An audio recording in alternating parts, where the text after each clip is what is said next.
सत श्री अकाल, अस्सलाम वालेकुम जनाब, कैसे हो आप सब। आई होप सो गाइज आप सभी बहुत ही ज़्यादा बढ़िया और तंदुरुस्त होंगे। So we are back again with a new reaction video and video का टाइटल है दज्जाल के आने से पहले तुर्की के साथ क्या होगा। मतलब टर्की जो कंट्री है उसके साथ क्या होगा। हमने आई थिंक ये छोटी सी क्लिप कहीं देखी भी है। आई थिंक मुफ्ती तारिक मसूदी की वीडियो देखी थी, उसमें थी ये शायद लाइन, काफ़ी टाइम पहले देखी थी। और हजूर शाह की पेशगोई है, देखते हैं क्या कहते हैं इसके बारे में, क्या है इस वीडियो में, फिर करते हैं अपन बाकी बातें डिस्कस। बाकी ओरिजिनल वीडियो लिंक डिस्क्रिप्शन में दिया है, सो करते हैं प्ले, फिर करते हैं बाकी व्लॉग वाले चैनल को कर लो सब्सक्राइब यार जिसने नहीं करा। लाखों करोड़ों दुरूद व सलाम हुजूर सल्लल्लाहु ताला अलैहि वालैहि वसल्लम पर और उनकी आले पाक पर। मोहतरम नाज़रीन कराम, आज की इस वीडियो में हम आपके लिए लेकर आए हैं तुर्की की मालूमात। जी हाँ नाज़रीन कराम, खुरूज दज्जाल से पहले यानी दज्जाल के आने से पहले तुर्की के साथ क्या होगा, दज्जाल और तुर्की का आपस में क्या ताल्लुक है, और हुजूर नबी करीम सल्लल्लाहु ताला अलैहि वसल्लम की पेशनगोई। जी हाँ नाज़रीन कराम, बहुत ही अहम मालूमात है, तो मेरी आपसे मोहतबाना गुजारिश है कि इस वीडियो को आखिर तक ज़रूर देखें। और अगर अभी तक आपने हमारे चैनल को सब्सक्राइब नहीं किया है तो उसे भी सब्सक्राइब कर दीजिए और पास में दिए गए बेल आइकन पर भी क्लिक कर दीजिए ताकि हमारे वीडियो की नोटिफिकेशन आप तक पहुँचती रहे। नाज़रीन कराम, अगर हम हदीस नबी सल्लल्लाहु ताला अलैहि वसल्लम की रोशनी में दुनिया के मुस्तकबिल को जानने की कोशिश करें तो मुतद्दिद अक़वाले रसूल सल्लल्लाहु ताला अलैहि वसल्लम हमारी रहनुमाई फरमाते मिलते हैं कि मुस्तकबिल में इस दुनिया में इंसानियत को किन किन फितनों का, किन किन चीज़ों का सामना करना पड़ेगा। इन फितनों के बारे में हमें हदीस नबी में वाज़ेह इशारे मिलते हैं। और नाज़रीन कराम, इन्हीं फितनों में से एक और सबसे बड़ा फितना दज्जाल है। आप सल्लल्लाहु ताला अलैहि वसल्लम ने ही फरमाया है कि तमाम अंबिया किराम अलैहिमुस्सलाम ने अपनी अपनी उम्मतों को दज्जाल के शर से बचने के लिए खुदा से पनाह मांगने की तलकीन की है। नाज़रीन किराम, दज्जाल और इसके खुरूज से मुताल्लिक हदीसों में तुर्की यानी कुस्तुनतुनिया का जिक्र भी मुतअद्दिद बार मिलता है। तो नाज़रीन किराम, आज की इस वीडियो में हम वही जानने की कोशिश करेंगे कि दज्जाल और तुर्की में आपस में क्या ताल्लुक है और हुजूर नबी करीम सल्लल्लाहु ताला अलैहि वसल्लम ने तुर्की से मुताल्लिक क्या पेशनगोई की थी। नाज़रीन किराम, दज्जाल की आमद के बारे में जिस हदीस का हवाला दिया जाता है वो जनाब हज़रत अबू हुरैरा रज़ियल्लाहु ताला अन्हु से रिवायत हदीस है कि आप सल्लल्लाहु ताला अलैहि वसल्लम ने फरमाया कि जब तक अहले रोम अमाक और दावत में पड़ाव नहीं डाल लेते तब तक कयामत नहीं आएगी। अमाक और ताबक मुल्क शाम में वाक़े है।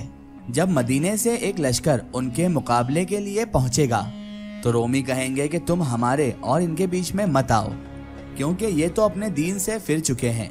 तो जवाब में फिर मुसलमान कहेंगे कि खुदा की कसम, हम अपने मुसलमान भाइयों को तुम्हारे सामने बेयारो मददगार नहीं छोड़ेंगे। फिर वो उनके साथ जंग भी करेंगे और उनमें से 1/3 हिस्सा पीठ फेर कर जहन्नुम का मुस्तहिक बन जाएगा और 1/3 शहादत पा लेगा, जबकि 1/3 हिस्से को रोमियों के मुकाबले में फतह हो जाएगी। और फिर इसके बाद मुसलमान कभी इंतशार के शिकार नहीं होंगे। आप सल्लल्लाहु ताला अलैहि वसल्लम ने मजीद फरमाया है कि फिर मुसलमान कुस्तुनतुनिया को फतह कर लेंगे। फतह कर कर जब मुसलमान माले गनीमत समेटने में मसरूफ होंगे तब शैतान झूठी आवाज़ बुलंद करेगा कि तुम्हारे घरों में दज्जाल दाखिल हो चुका है। जब मुसलमान ये सुनकर वापस अपने घरों की जानिब पलटेंगे तो इस दौरान दज्जाल का नुज़ूल हकीकत में हो चुका होगा। आप सल्लल्लाहु ताला अलैहि वसल्लम ने फरमाया कि दज्जाल मशरिक की ज़मीन में है और वहीं से वो खरूज करेगा, जिसको आज हिरासान कहा जाता है, जो कदीम ईरान का हिस्सा हुआ करता था। आप सल्लल्लाहु ताला अलैहि वसल्लम ने फरमाया कि बैतुल मुक़द्दस की आबादी मदीने में खराबी का पेश खेमा साबित होगी और मदीने की खराबी जंगों का सबब बन जाएगी और जंगों का इख्तिताम कुस्तुनतुनिया की फतह पर हो जाएगा। इस सूरत हाल को देखते हुए दज्जाल के खुरूज पर मुसलमान इसके खिलाफ जंग की तैयारी करेंगे और जब मुसलमान नमाज के लिए अपनी सफ़ों को दुरुस्त करेंगे तो यही वो वक्त होगा जब खुदाए जुल जलाल मुसलमानों की मदद के लिए हज़रत ईसा इब्ने मरियम अलैहिस्सलाम को आसमान से नाजिल फरमाएगा। दज्जाल हज़रत ईसा इब्ने मरियम अलैहिस्सलाम को देखकर ही नमक जिस तरह पानी में घुलता है उस तरह घुलने लगेगा, यानी दज्जाल शदीद खौफ में मुब्तला हो जाएगा। दज्जाल पर यह खौफ इस कदर तारी हो जाएगा कि अगर आप यानी हजरत ईसा अलैहिस्सलाम दज्जाल को कत्ल ना भी करें तलवार से तो दज्जाल उनके खौफ से ही मर जाएगा, लेकिन हजरत ईसा इब्ने मरियम अलैहिस्सलाम दज्जाल को कत्ल करके अपनी खून से रंगी हुई तलवार तमाम मुसलमानों को दिखा देंगे। आप सल्लल्लाहु ताला अलैहि वसल्लम की बेशतर हदीस में तुर्कों का जिक्र मिलता है। हजरत अबू हुरैरा रदियल्लाहु ताला अन्हु कहते हैं कि रसूलुल्लाह सल्लल्लाहु ताला अलैहि वसल्लम ने इरशाद फरमाया कि उस वक्त तक कयामत कायम नहीं होगी जब तक तुम ऐसी कौम से ना लड़ोगे जिनके जूते बाल के होंगे, और जब तक तुम कौमे तुर्क से ना लड़ोगे जो छोटी छोटी आंखों वाले, सुर्ख चेहरे वाले, चपटी नाकों वाले होंगे। इनके चेहरे गोया हथौड़ों से पीटी हुई ढाल के मानिंद चौड़े चपटे होंगे और इनके जूते बाल के होंगे। रसूलुल्लाह सल्लल्लाहु ताला अलैहि वसल्लम ने एक और हदीस में इरशाद फरमाया है कि मदीने को उम्दा हालत में छोड़ दिया जाएगा, हत्ता के नौबत ये हो जाएगी कि एक कुत्ता या भेड़िया मस्जिद में दाखिल हो जाएगा और फिर किसी सतून या मिंबर पर पेशाब भी कर देगा। सहाबा ने उस वक्त अर्ज किया, ऐ अल्लाह के रसूल सल्लल्लाहु ताला अलैहि वसल्लम, ये फरमाइए कि उस जमाने में मदीने के फल किस काम में आएंगे। आप सल्लल्लाहु ताला अलैहि वसल्लम ने फरमाया कि परिंदे और दरिंदे उन फलों को खाएंगे। नाज़रीन किराम, इस हदीस में नबी मुकर्रम सल्लल्लाहु ताला अलैहि वसल्लम ने जिन वाक़ियात का जिक्र फरमाया है वो तरतीब से रूनुमा होंगे। सबसे पहले बैतुल मुक़द्दस की आबादी और इमारती कसरत से इसकी वसअत और लोगों का इस शहर में कसरत से आबाद होना। फिर इसके बाद यसरब यानी मदीना तैयबा का बर्बाद होना, यानी लोगों का मदीना शरीफ में रिहाइश से गुरेश करना और मदीने में जदीद तामीरात का सिलसिला रुक जाना। और नाज़रीन किराम, आपको ये भी बताते चलें कि ये तमाम चीज़ें आज मदीने में रूनुमा भी हो रही हैं। लोग बतदरीज वहाँ पर कम हो रहे हैं और आबादी में इजाफे का सिलसिला भी रुक चुका है। मदीने के बाशिंदों की एक बड़ी तादाद आहिस्ता आहिस्ता से वहाँ से दूसरे शहरों में मुंतकिल हो रही है। सैयदना अबू हुरैरा रदियल्लाहु ताला अन्हु से रिवायत है कि रसूलुल्लाह सल्लल्लाहु ताला अलैहि वसल्लम ने फरमाया, तुमने एक शहर के मुताल्लिक सुना है कि उसकी एक जानिब खुश्की है और एक जानिब समंदर है। तो सहाबाए किराम ने फरमाया, हाँ अल्लाह के रसूल सल्लल्लाहु ताला अलैहि वसल्लम। तो आप सल्लल्लाहु ताला अलैहि वसल्लम ने फरमाया कि उस वक्त तक कयामत कायम नहीं होगी जब तक बनु इसहाक के 70,000 लोग इसको फतह ना कर लेंगे। जब वो वहाँ पहुँचकर उतरेंगे तो वो किसी भी किस्म का असला इस्तेमाल नहीं करेंगे और ना ही तीर अंदाजी करेंगे। वो कहेंगे ला इलाहा इल्लल्लाह वल्लाहु अकबर, तो उस शहर की जानिब का एक इलाका फतह हो जाएगा। हजरत सौर फरमाते हैं कि जहाँ तक मुझे मालूम है तो आपने ये फरमाया है कि समंदर वाली जानिब फतह हो जाएगी। फिर वो दूसरी बार कहेंगे ला इलाहा इल्लल्लाह अल्लाहु अकबर, तो उसकी दूसरी जानिब भी फतह हो जाएगी। फिर वो तीसरी बार यही कहेंगे तो शहर उनके लिए खुल जाएगा और वो इसमें दाखिल भी हो जाएंगे और माले गनीमत हासिल कर लेंगे।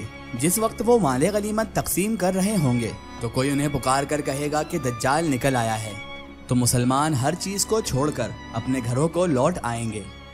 नाज़रीन किराम, इन हदीसों से वाज़ेह होता है कि तुर्की को बिना जंगों की जद्दोजहद के और किसी भी किस्म के खून खराबे के बगैर कैसे फतह किया जाएगा और ये तकबीरें कुस्तुनतुनिया में ही बुलंद की जाएंगी।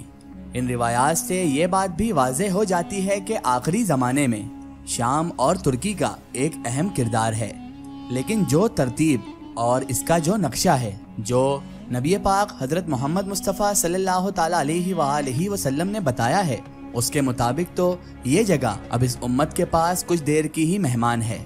कुस्तुनतुनिया के हवाले से एक और जगह पर आप हज़रत मोहम्मद मुस्तफ़ा सल्लल्लाहु ताला अलैहि वसल्लम ने बशारत दी है कि मेरी उम्मत का पहला लश्कर जो कैसर के शहर कुस्तुनतुनिया पर चढ़ाई करेगा उनको बख्श दिया जाएगा। अब्दुल्ला इब्ने उमर रदियल्लाहु ताला अन्हु ने अल्लाह के रसूल हज़रत मोहम्मद मुस्तफ़ा सल्लल्लाहु ताला अलैहि वसल्लम से पूछा कि कुस्तुनतुनिया और रोम में कौन सा शहर पहले फतह होगा, तो आप सल्लल्लाहु ताला अलैहि वसल्लम ने फरमाया कि हरकल का इलाका कुस्तुनतुनिया पहले फतह होगा। आप सोच रहे होंगे कि ये तो सुल्तान मोहम्मद फातेह की फतह की सूरत में मुसलमानों की किस्मत में आ चुकी है, लेकिन आ हदीस तो कुस्तुनतुनिया की एक बार फिर से फतह की बशारत देती हैं। यहाँ पर आप सल्लल्लाहु ताला अलैहि वसल्लम ने फरमाया कि तुर्क 2 मरतबा खुरूज करेंगे और जब वो दूसरी मरतबा खुरूज करेंगे तो वो अपने घोड़े दरियाए फुरात पर बांध देंगे और इसके बाद तुर्क नहीं रुकेंगे। दूसरी मरतबा कुस्तुनतुनिया की फतह की तरतीब रसूल अकरम सल्लल्लाहु ताला अलैहि वसल्लम ने इंतहाई वजाहत से बताई है। हजरत मुआज बिन जबल रदी अल्लाह ताला अन्हु ने फरमाया है कि रसूलुल्लाह सल्लल्लाहु ताला अलैहि वसल्लम ने फरमाया कि बैतुल मक़दस की आबादी मदीना की बर्बादी और मदीना की बर्बादी तो जंग अजीम की शुरुआत हो जाएगी। ये मार्का शुरू हुआ तो फिर कुस्तुनतुनिया फतह हो जाएगा और जब कुस्तुनतुनिया फतह होगा तो दज्जाल का खुरूज भी होगा।